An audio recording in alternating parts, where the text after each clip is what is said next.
Azi o să vă arăt un câine, câinii mei.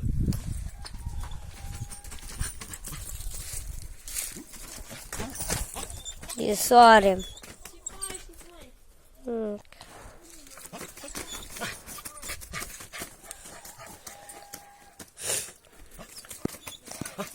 El e Maxim.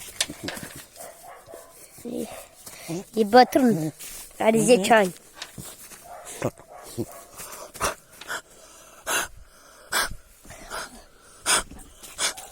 Hai, tu. Ăsta e un...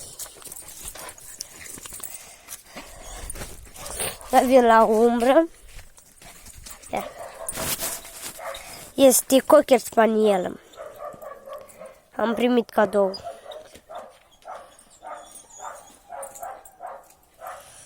Și de să... Ce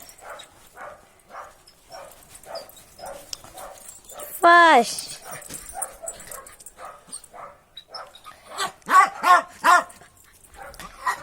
Iar am primit la primăvară, dar pe el e de când eu m-am născut chiar. El e lui tata. Ăsta e al meu. Eu am vrut pe asta. Și mai am cu câine, dar nu e aici. Și din parcela, nu-i câinele meu, am dat la vecină mea. Max! Milo, Max!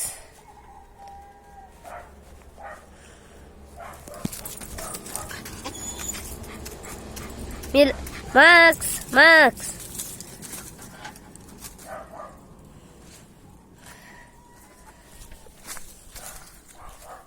Milo!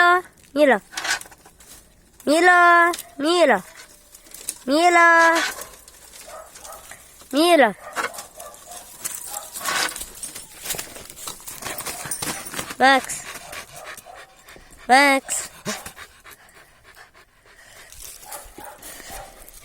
Da, și de tare. O să vă arăt la câine. 1, 2, 3, mă te portez la Leo.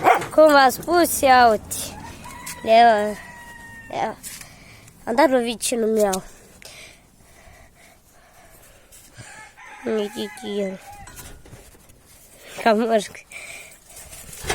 Cam Leo. Și Milo vine tot așa.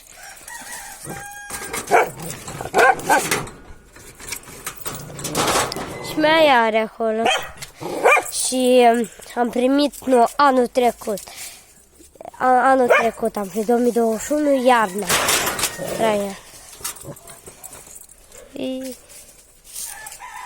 Și iau și pe Nuțu, copilul meu bătrân, asta e lui câine, am dat lui Nicoleta, sora ei mai mare. Alisa, ce faci, mititelule? O, și pui, asta e la vecinul meu. Ce faci, Alisca? Da, nu l văd.